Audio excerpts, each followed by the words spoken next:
for coming to join at what is 20 to 10 at night over here in the lovely UK.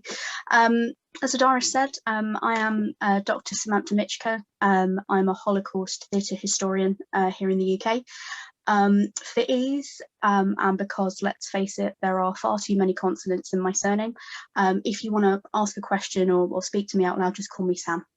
That's completely fine. And I'd also like to thank Adara and the Centre for inviting me to be here with you. Bit of housekeeping before I start. Please stay on mute as much as you can, because there are a lot of us. Please keep your camera on where possible. It's nice to talk to friendly faces rather than blank screens. Although if you need to take a phone call, or if a partner decides to wander in a state of undress, please feel free to switch your camera off.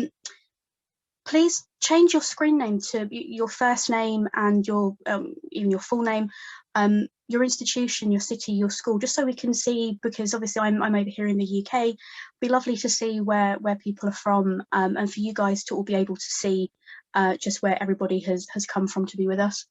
And please also note that the session is being recorded, so please don't reveal your deepest, darkest secrets out loud or in the chat bar, because it will be recorded.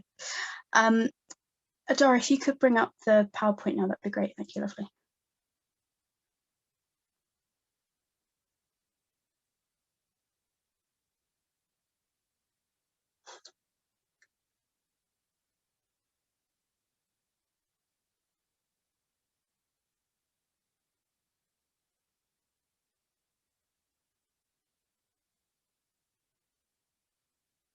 Okay, so what's going to happen in today's session? If we could have the first slide, please, Adara. And the next one, lovely, thank you. Yeah, so introduction. So I'm going to give you some information about me and my background. The session aims. So I would really like to find out a little bit more about you and why you've come to today's session, and why you're here, what you're hoping to get out of it. Then I'm going to look at some definitions of, empathy. So some key definitions to consider when thinking about how people engage with the diary, whether they're reading, writing about it, or watching it. Then I'll do a very brief overview of the plays, so an outline of 4 adaptations that we're going to discuss today, and their history. We're going to look at putting Anna on stage as a new way in. So how you can use any stage adaptation of the diary as a way into the material. Then in the first breakout room exercise, which is on different perspectives, we'll put you into smallish breakout rooms and then work on an exercise that I've used with students in a workshop setting before. Then we'll all come back together for a bit of feedback on that. Then you'll go into more breakout rooms for a discussion-focused activity based around food theft in 3 of the adaptations. Then we'll all come back together for some discussion points and activities that you could use in your classroom. And then hopefully, provided I don't talk for too long, there'll be time for some questions at the end. Okay, next slide, please. Okay. So, introduction about me. So I am a Holocaust theatre historian. I got my PhD from the University of Birmingham here in the UK with the very catchy title of Empathy Effects Towards an Understanding of Empathy in British and American Holocaust Theatre. So my research focuses overall on the cultural history of theatre about the Holocaust and how and why the Holocaust is represented in English language theatre, including theatre in Holocaust education. And on the slide there, you can see some of the topics that I've presented, taught and written about to date. And you'll be very pleased to see that adaptations of the Diary of Anne Frank is on there. I'm also an outreach educator for the Holocaust Educational Trust, or HET, here in the UK.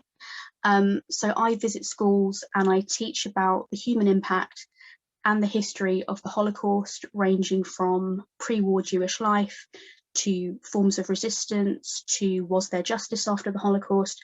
And I teach to ages 10 plus, so anything between 10 to 21, although obviously I'm not doing any in-person teaching at the moment because of COVID.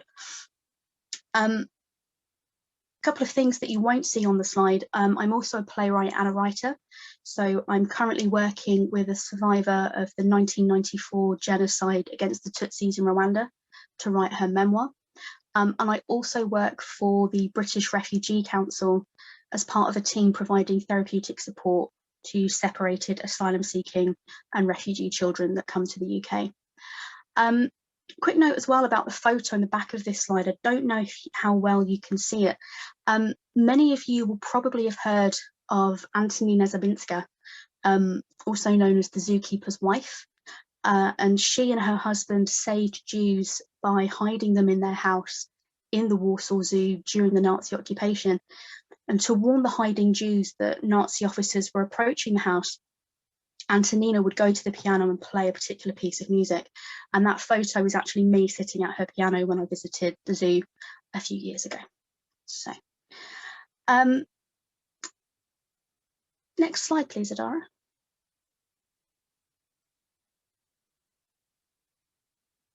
There we go. So I'll leave that up there for now. I'm not going to go around everybody, purely because we don't have time. But what I would like, if you're a teacher, in a moment, I'd like anyone who wants to unmute, if that won't cause too much chaos, and just to say what subject it is that you teach and how you currently use the diary in your class. If you're a student, how have you read the diary, or how have you encountered the diary before? And teachers, how do your students engage most effectively with the diary? And everybody, what are you hoping to get out of the session? So I'm not expecting to go around absolutely everybody because it would take us all night. But if you would like to, maybe raise your hand, or Adara, if you could unmute people, and they can just say a bit about who they are, what they teach, where they're from, and so on, that would be amazing.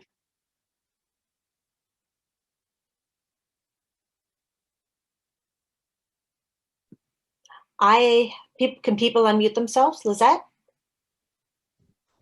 Hi, my name is Lisette Rivera. I teach sophomores, or students who are in grade 10, juniors, grade 11 and 12. And I teach usually US history, but I also teach how to teach the Holocaust and how to teach teaching prejudice reduction for Kean University. But at the high school level, when I teach the Holocaust, I use expressions, quotes from Anne Frank, just to show the positive aspect of, someone who was going through a very, very difficult time, and how she was able to stay positive in situations that that others would probably crack under or not do as well as she did, considering the situation she was going through. And I have different quotes that I keep up throughout the entire year. Like I said, her diary for me is very, very inspirational. So that's how I use it in my classroom. Thank you, Lizette. Thank you. You're very welcome. And I say people jump in because I can't see you when I'm sharing the screen. Jump in, go for it.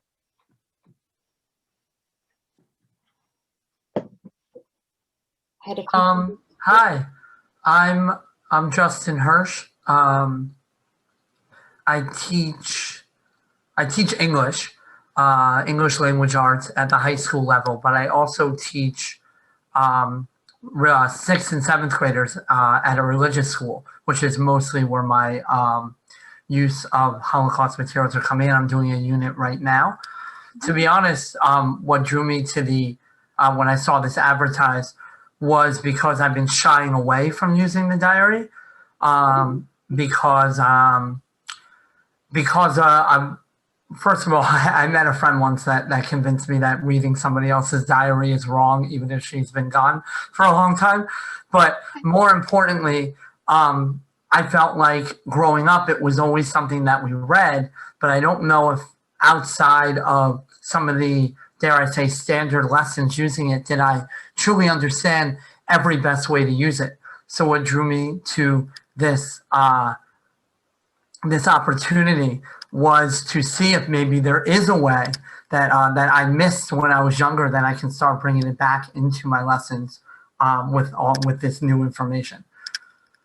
Great, lovely. Thank you, Justin. That's a really interesting perspective as well. Thank you. Anyone else? Any students? I would love to add. Yes. My name is Siobhan. I've taken a few Holocaust and Genocide Studies classes. And similarly, when I was in middle school, I believe that it was the consensus that the Diary of Anne Frank was like the pinnacle of, learning about the Holocaust. And like that was our only primary source or like resource in general on really learning about it. So as I got older and I started to look at it, I kind of did separate myself from it and not really look at it. So I'm also was very interested in really seeing the complexities of, that story. Great, thank you, Siobhan. Thank you. I just want to ask, can anybody, without looking, can anybody tell me the last words of the diary? Off the top of your head, just chime in. What are the last words in the diary? Sorry. Someone else could go if they want. Go for it, go for it. So I'm not positive if I have this right. I think it's, in spite of everything, I truly believe people are good at heart. Is that the way it ends? No. No. And this is why, maybe I'm a bit biased, but this is why learning about the stage adaptations of the diary is so important, because they are the last words in 3 of the adaptations. The final words in the diary that Anne makes reference to in the published version is something about wondering who she could be if there were no other people in the world. So it's really interesting for me that also when I sort of say to students, what are the last words of the diary? And everybody always says, oh, in spite of everything, I believe that people are truly good at heart. So that was not a right or wrong answer. That was not a test, by the way. So don't feel bad. Okay, great. Thank you for, it's great to get the feedback and some ideas as to why you're here. I really hope that the session that I've planned for you will help give you some ideas and some material and some things to take back to your students, and also to inform your learning and your development, because with everything that I teach and everything that I do, I really believe that it is not my job to present a cut and dried, this is what you do. When I'm working with my students, I give them the space to work things out for themselves and to work things through. And I think that's really, really important. And for me, that's one of the fundamental issues that happens when, I think it was as Siobhan said, that the diary is taught as this pinnacle of, that's your Holocaust education, and then that's it. So moving on now to definitions of empathy. It's a bit wordy, but don't panic, okay? I'm going to give you these definitions and we're going to be thinking about them, and I'd like you to keep them in the back of your head as we go along. It's not going to be a test, but again, it's just a way of helping you and your students to think about how we engage with the diary as teachers, as students, as learners, as readers, as watchers, as writers. So normally when we say empathy, the common perception is that we mean a deeper form of sympathy. That's usually what people think we mean. So in simple terms, sympathy is a spontaneous emotional feeling of alliance with or pity for someone else, usually in the context of a sad event. Okay, what makes empathy a bit different is that it's an experiencing of a similar emotion with someone else, either spontaneously, so you've undergone a similar experience to what they're going through, or deliberately, so through cognitive effort. So you haven't experienced the same thing as them, but you really try and imagine yourself in their place. And empathy as a word is actually derived from the German term Einfühlung, which was originally used to refer to observers projecting themselves into what they were looking at, which was actually usually in the context of looking at a piece of art. So empathy is essentially a complex imaginative process, and it involves both cognition and emotion to varying different degrees. Okay. Self-other differentiation, that's a really important part of empathy because it refers to your awareness of yourself as being distinct and separate to somebody else. And so it's about your ability to witness emotions, desires, characteristics, and so on of someone else, whilst maintaining a clear sense of yourself and without becoming what Amy Copland refers to as enmeshed. So you don't become kind of fused together, you don't become fixed. Basically, it's knowing where you end and where someone else begins. Okay. And again, as we move forward, this notion of self-other differentiation and this notion of empathy and being separate is quite important. Next slide, please. So, empathic projection. Okay, so this is when an observer places themselves in the situation of another person and views it with that person's values. Okay, so you are literally walking in somebody else's shoes and imagining completely what it's like to be in that situation as them. With advisory projection, this happens when you see the situation of someone else but impose your own values on it. So if you've ever said to a friend, if I were you, I would, okay, that's advisory projection. We've all done it. I try not to because like I said, I did my PhD in this. So I try as hard as I can now never to say, oh, if I were you, I would. I just don't give advice. It's a bad idea. Next slide, please.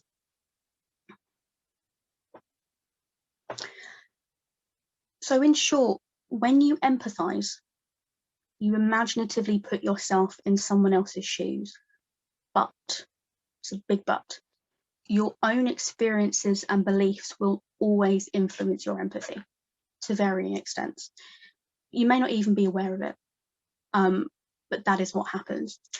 I think it's really important to bear this in mind because you can have some really interesting conversations with students around this in relation to the diary, just as a simple text. What are you drawn to? Are there specific moments where you feel you can really relate to Anne?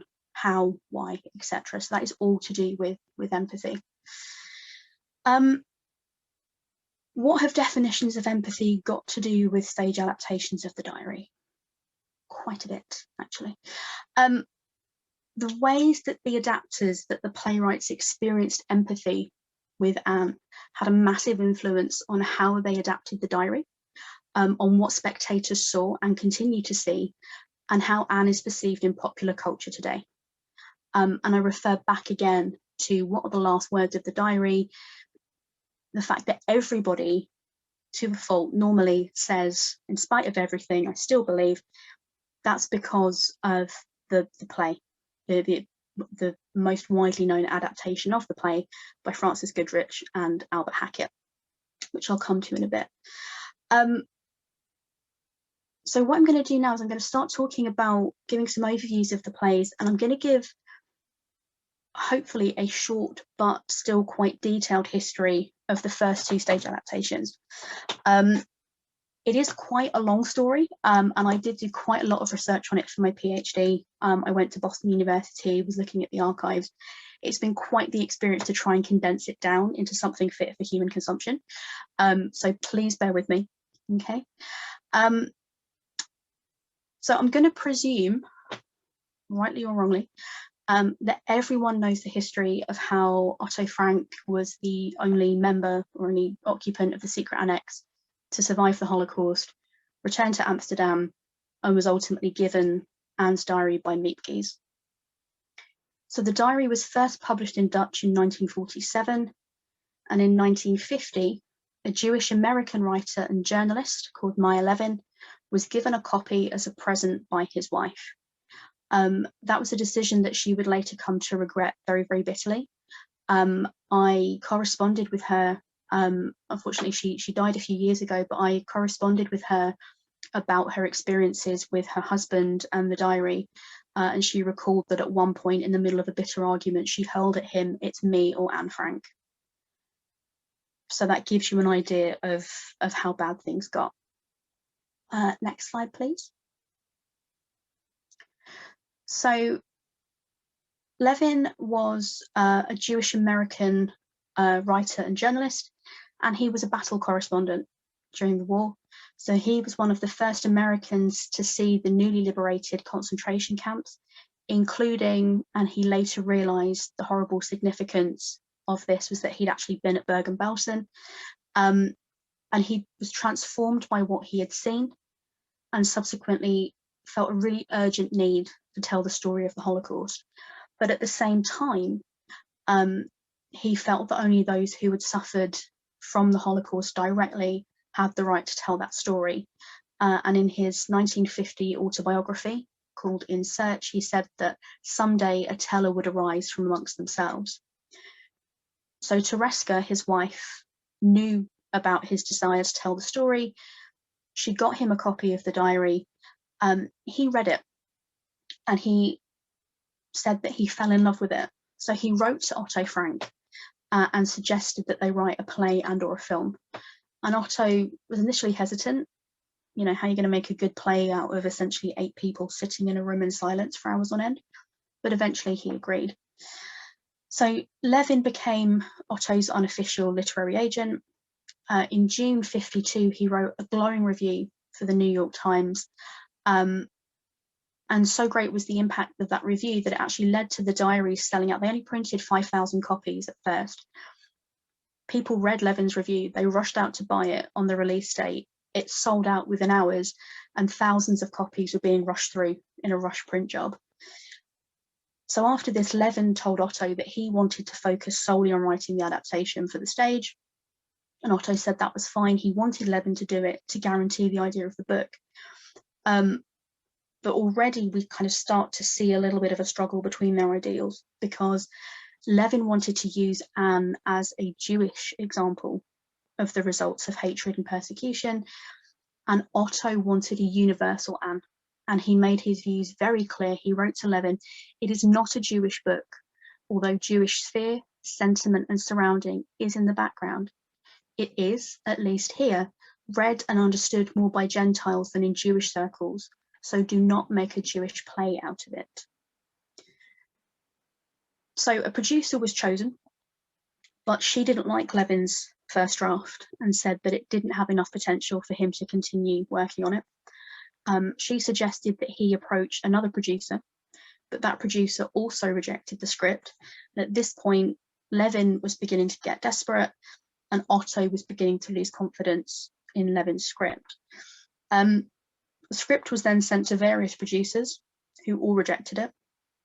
But Levin had signed an agreement that he would relinquish his adaptation rights if no producer could be found. And no producer could be found, so he had to relinquish his rights. Then the original producer, perhaps seeing the trouble that was going to come, withdrew from the project. So then another producer stepped forward for the as yet unwritten adaptation. Then Levin heard or read in the newspapers that a non-Jewish writer might adapt the diary, and he wrote to Otto, quote, "I will not stand for this. I will write about it wherever I can." And he had this obsession with the idea of a non-Jewish writer adapting Anne's diary. And while Otto sympathized with him to a certain extent, he wasn't convinced that a Jewish writer was necessary or even desirable at this point. Then in November 1953, husband and wife Frances Goodrich and Albert Hackett were hired to write the new adaptation. Now, they'd started their respective careers in theatre, and then they moved on to writing comedies and musicals for the big screen. The most, well-known film is It's a Wonderful Life. They wrote that. They didn't have any definitive religious, political views, and they were renowned for being social pluralists, having a very liberal standpoint. So they concurred with Otto's beliefs. He approved them as writers, and they created a universal Anne for the stage. Meanwhile, Levin the way that he perceived it was that his and Anne's Jewish identities were being stifled, and he denounced the new adaptation at every opportunity. So at one point, he even took out a full-page ad in one of the newspapers, challenging the producer to stage a public reading of his play. Then in December 1954, Levin actually tried to sue Otto, stating that he was fighting for the right to have Anne's voice, and so that of the Jewish people heard. Can you imagine that, suing Anne Frank's dad to have Anne's voice heard? So Goodrich and Hackett went ahead with their adaptation. It previewed in 1955. So Levin brought out a new lawsuit against Otto Frank and the producer for plagiarism. This was settled out of court, but Levin still continued with his campaign. So he sent out various petitions. He constantly tried to present his case in the American and British press. So he wrote letters, he wrote articles, he petitioned rabbis, tried to get rabbis to send letters to the producers, to Otto.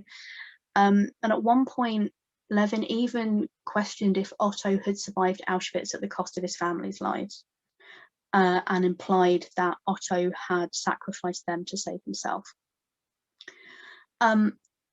Levin's fight continued for another 29 years following the initial rejection of his script, until he died in July 1981.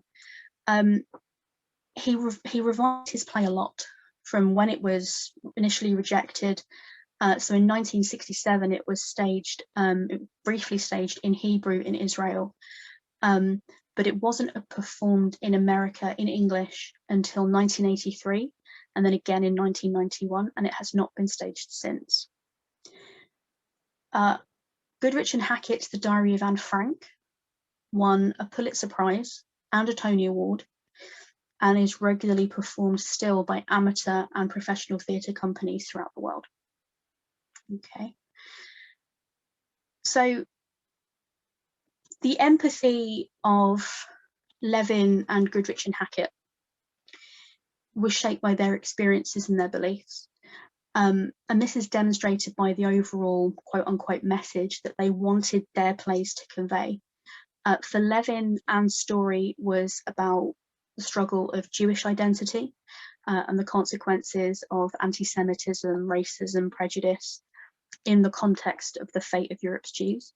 Whereas for Goodrich and Hackett, Anne's story was a universal warning against hatred and prejudice, told through the medium of your archetypal teenage girl. I think what's really crucial here is that it is entirely possible to see the viewpoints of both sets of adapters, depending on which selective diary of the reading of the diary we go for. You can have a Jewish reading of the text. You can also have a universal reading of it. Levin and Goodrich and Hackett all believed that they were assuming Anne's point of view, empathic projection. So they're seeing the situation and they're walking that situation in her shoes through their perception of Anne via the medium of her diary, and then through their heightened identification with aspects that particularly resonated with them. So for example, with Levin's play, it begins with a narrator setting the scene. It then starts outside the Franks' pre-war apartment. There's a conversation between Anne and her mother, the realization that the letter has arrived, the call-up notice for Margot, and then the play progresses from there. With Goodrich and Hackett, and again, for me, the opening of the play really presents this quite idealized little girl. You know, it begins post-war in the annex. Otto is there with Miep and one of the other helpers, and he finds the diary in the annex and then starts to read it, and then it's told in flashback. But within 5 minutes of us meeting Anne in that adaptation, she's taking her underwear off in front of all the adults in the room. And when her mum says, you know, Anne, what are you doing? She goes, oh, it's okay, I've got another pair on, and is standing there taking multiple different pairs of panties off. And I think anyone who's read the diary would know Anne would never do that. And I think I can say with relative confidence, Anne would never have done that in front of a room full of adults, especially the Van Dans and Miep and the others as well. So there's this very idealized kind of little girl. And I think in that as well, we can see a lot of Otto's influence, trying to keep hold of the daughter that he lost and remember her as she was. Kind of forgetting, I think, that, she was 15 when she was lost. But ultimately, though, what we see with both Levin and Goodrich and Hackett's adaptation is this advisory projection. If I were you, I would. So they're seeing the situation and projecting essentially their own stories and their own beliefs onto Anne. So she reacts how they think she would, not necessarily how she would. And this was especially the case for Levin, because he also lost his self-other differentiation between Anne and himself.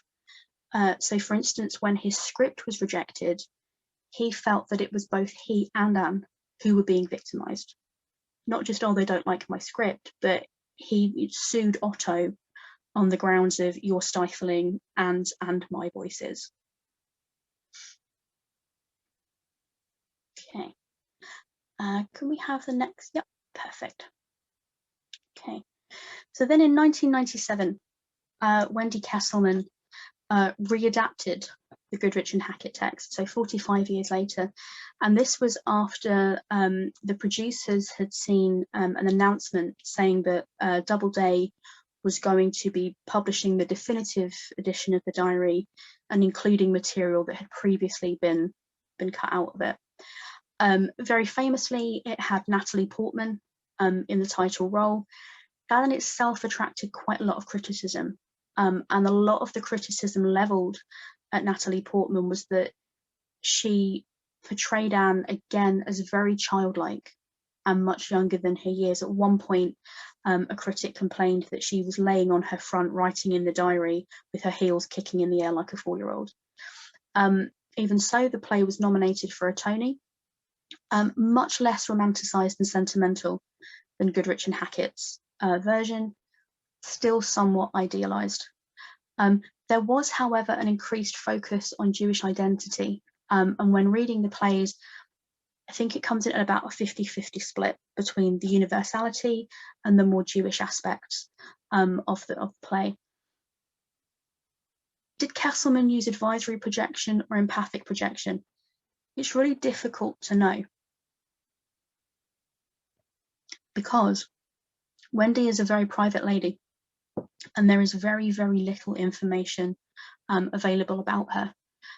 So I can't even find anywhere on the internet if it says that she is or isn't Jewish. So it's difficult to know to what extent we can say, oh, advisory projection or empathic projection. But again, as with the original Goodrich and Hackett version, it still continues to be performed in the present day. So I did actually reach out to Samuel French, the publishers, and said, could you let me know, just give me some data, some ideas of how many times the plays have been performed. From what they told me, as far as I can tell, the Goodrich and Hackett and Kesselman adaptations combined, since 2014, there have been 75 amateur productions in the UK and 58 professional productions in the US since 2014. So that gives you an idea of still how popular it is and how people still want to see it. Now, the last adaptation is Anna by Jessica Delcher and Leon Davinta. I was privileged enough to see this play in Amsterdam. I went out the first time to go and see it because obviously Holocaust theatre historian, play about Anne Frank, of course I'm going to go see it. And then I went out a second time and I was asked to write a book chapter about it, which you've been sent as part of the pre-session readings. Delcher and Davinta's play is the first one that's based on all of Anne's original diaries and writings, so it uses all of them. Delcher and Davinta are actually descendants of Holocaust survivors I think Delcher's grandfather survived one of the camps, and I think Davinta's family survived in hiding. The play was staged in a purpose-built theatre in Amsterdam. If you get the chance, just Google Theatre Amsterdam, Anna, and you will be able to see the theatre, the set. It was a purpose-built set that moved around the audience on tracks. The set had been built to scale, so it was the same size as the rooms in the annex. I believe the same size of the Frank's pre-war flat as well. It was performed in Dutch with simultaneous translation systems in English, German, French, Spanish, Italian, Portuguese, and Russian. And one of the things that really engaged me with the diary, and one of the reasons why I am such a fan of this adaptation, is that it goes outside of the original diary. So the play begins and ends in Bergen-Belsen, but we never see Anne or Margot as, you know, concentration camp victims. There's no structured uniforms, there's nothing like that. It was so incredibly well done. I think it's the only Holocaust play I've ever been to where I gave it a standing ovation at the end. And also it takes place in post-war Paris. And coupled with that is this expansion upon lesser featured aspects of the original text. So anyone who knows the diary knows that Anne's first love was not Peter van Daan, it was Peter Schiff. And in Delcher and Davinta's adaptation, Schiff becomes is a publisher in post-war Paris who meets Anne in a restaurant, and at first we have no idea who he is. They have a chance encounter. He overhears her talking to her friends about her book or sees her writing, and they start a conversation. He says, "I'm a publisher. I'd love to hear about your work." And she says, "Oh, I could never let you read it. The only person I will let read it is the one that I love, but I can tell you about it." And then we're in occupied Amsterdam. And Peter functions as this device. So he is off to the side. They keep sort of a restaurant table with a little lamp on it, and he steps forward at key moments. And Anne actually leaves the annex at different times to go to him and have conversations with him and talk to him. And he functions as a device to move the story forwards. And one of the reasons why it works so beautifully is because it expands upon Anne. She is not just this girl inside the annex, but we kind of get a sense of really who she was before, and also when she talks about Peter during. But we also get this really, I hesitate to say beautiful, definitely heartrending kind of image of what might have been. Because in the diary, she talks about wanting to go to Paris. She talks about wanting to spend a year in Paris and London studying art and looking at pretty dresses. So we, and again, because Peter died during the Holocaust as well, so you get this real sense of what could have been and the what if. So what Delcher and Davinta use is a combination of empathic projection and advisory projection. So obviously with the advisory projection with Peter and that element, the kind of the fictionalization, as it were, or the infidelity to the original text, is their advisory projection, is them saying, this is what we think, it's how we think it would be, this is our spin on it. But throughout, the empathic projection makes their adaptation work to the point that I, in my article, argue that this is the closest we come to the real Anne Frank in any of the stage adaptations that exist. As you can tell, I'm a bit of a fan. Another thing that I do like about the Delcher and Davinta adaptation is that there's no definitive ending. Unlike the other three, it doesn't end with Anne saying, "I still believe that people are truly good at heart." So with Levin, with Goodrich and Hackett, and with Kesselman, the last words that we hear from Anne are those, although at least in Levin's version, he includes the full text in its context, where she talks about, I feel the approaching thunder, I feel the suffering of millions. But with Delcher and Davinta, the play ends in Bergen-Belsen, with Anne speaking these very halting sentences that are never actually completed. She says, "I believed that I dreamed that, and the sentences are cut off and they fade. So we never, there's no definitive statement of what it was that she dreamed or believed or thought. And in a shameless self-plug, this is the book that my article is published in, and it does give a full description of the ending. Buy 2 copies, one for each side of the bed, or you could just read it in the pre-session reading that Adara very kindly sent out to you. Other caveats to these adaptations: Levin's play is extremely hard to get hold of, and extremely expensive when you do. So this is my copy that I have, and you will see that I keep it very faithfully in the plastic. I bought this about 10 years ago and it cost me over $200. So yes, it is extremely rare, extremely expensive. And then Delcher and Davinta's play text, I do have a copy. It's on the shelf behind me. It only exists in Dutch. And I checked earlier today, and for some inexplicable reason, it only seems to be available from Amazon Spain and Amazon France. I'm not entirely sure how that works. I did find out recently that there was an abridged English translation staged at the LA Museum of Tolerance in 2019, and I'm currently in the process of trying to find out more about it, but that's all I can tell you for now. So putting Anne on stage, a new way into the text.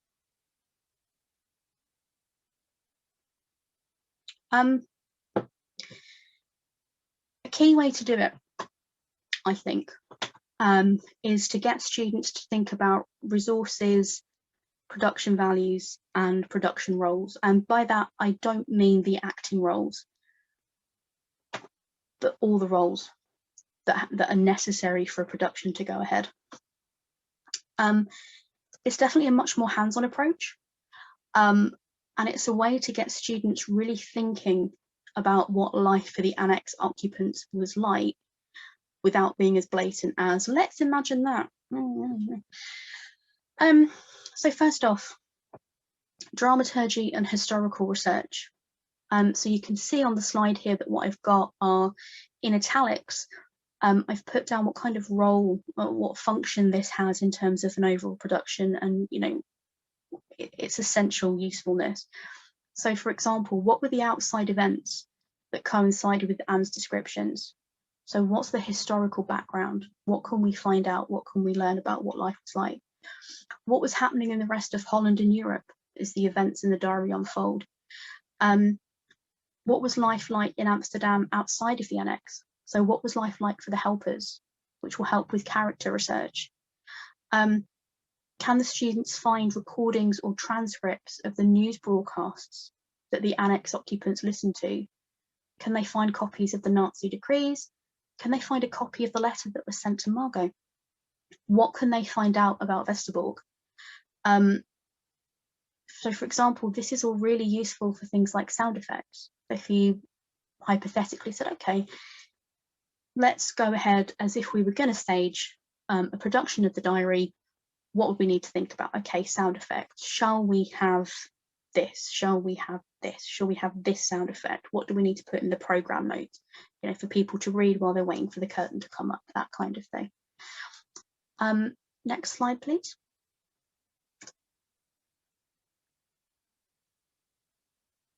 So costume and props.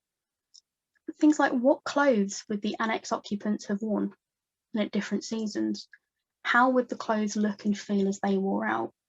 Anne talks about, her mother's corset snapping, Margot's bra becoming too small, the family comb only having 3 teeth left. How would you show that? How many different versions of these items would you need? And one of the questions that always gets me as someone who enjoys and engages with the adaptations of the diary, how do you depict Mushi on stage? How do you depict the cat? Because in at least 2 of the productions, a basket is brought on and much fuss is made of a cat. But I don't think there's going to be a cat on stage. So how do you get around that? So those kind of things. The set. What size stage have you got? What about the performance space? Are you going to do a scale-sized set of the annex? And here you can do exercises like marking out the annex on the floor with tape and moving around inside it. Get the students to go and look up the measurements of the annex and where things would be. Put chairs in the way. Have, you know, all 8 of them sitting around the table kind of going, oh, how do we, oh, you know, no elbow room. How do you keep quiet for that long? And furniture and decor. So things like Anne's film star pictures. So again, anyone who reads the diary knows that one of the first things she does is talk about how her dad has remembered to bring her film star collection and she's going to plaster the walls with pictures. You know, so you can ask students to go and find, what are these pictures? Who are the film stars? Who is Anne idolizing? What's their importance? And that kind of, that broadness. You know, if she's got pictures of, you know, Fred Astaire and Ginger Rogers, you know, what does that tell us about the culture of the time? Lighting and sound. How light or dark would it be in the annex? Where would the light come in? Where would the light come from? How loud would bombing raids be? How could you convey the sounds of a break-in? Even with the sounds of the break-in, what happens if you have the sounds coming from different areas in the auditorium? So is the sound of glass breaking from behind the audience going to suddenly make them go, well, what's going on there? You know, to what extent do you want that to happen? Is that a good idea? Is that a bad idea? Should music be used to underscore key moments? And if so, what music could you use? So this is not in any way an exhaustive list, but it's just to kind of sort of whet the appetite, as it were, to kind of just give some ideas and some hints that you could go back to students and kind of do that let's imagine. But okay, we're going to do a production. Hypothetically, these are the things we need to go and look at. And one of the things that I think is also really effective is that if you have students who are non-traditional learners, who are much more hands-on, who would be much more interested in doing things like the research or, you know, marking the shape of the annex out on the floor, that's also a way for them to be able to engage with the text as well. Okay. So, before we go into the breakout rooms, does anybody have any questions? I am very aware that I have talked for a very long time. Does anybody have any questions or anything they'd like me to repeat or anything that isn't clear? Speak now or forever hold your peace. I have a question. Mm-hmm. So one of the readings that I read, sorry about that. You were discussing Levin, so I was confused. So when it came to his version of the play, I don't recall, but I think I read something about, I don't know if it was his version or another person's, where they said that Anne Frank had a very attention seeking nature. They used a word to describe it. Can you elaborate on that?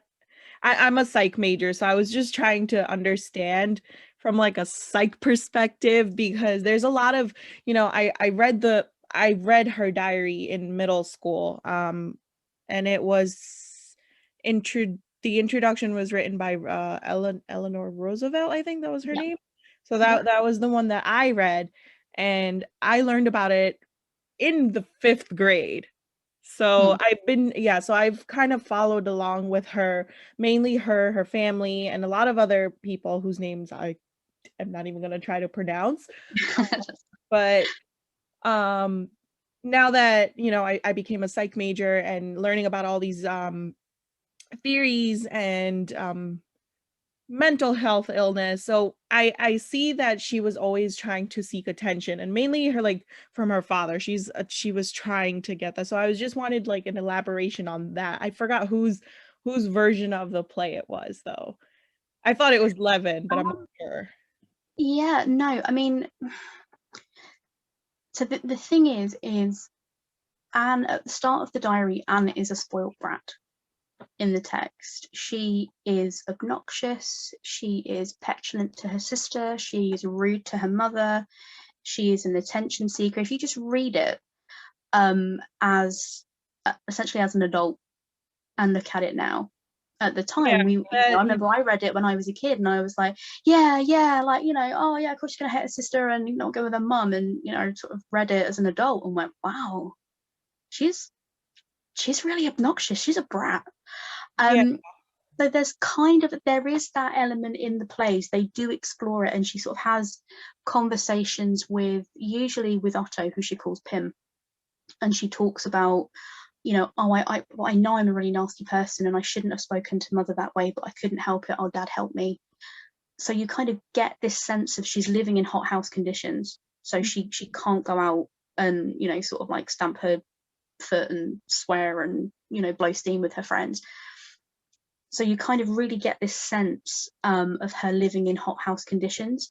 But at the same time, it's a bit tricky because in the plays, I would venture to say, all of them with the exception of Anna in 2014, you know, they kind of flip between this kind of idealized, you know, lovely little girl, oh, all sunshine and roses, and then teenage petulance, and it's a little bit too, you know, she's a little bit too Quicksilver, and they call her Quicksilver Anne, Mercurial Anne, and it's a little bit too much, I think. But that is a really great question, and if you want, my email address will be up at the end. So if you want to pop me an email, and then I can go back and look through some of the books and also some of the stuff that I've written, and give you a bit more of a detailed answer, if that would be useful. Yeah. Great. So I see a couple of comments in the chat. If you can look at those, I can't see them from here. So I can't see them either. This is fun. Bear with me 1 second. Sorry, everybody, bear with me. The wonders of technology. Here we go. I have the chat. There we go. Okay.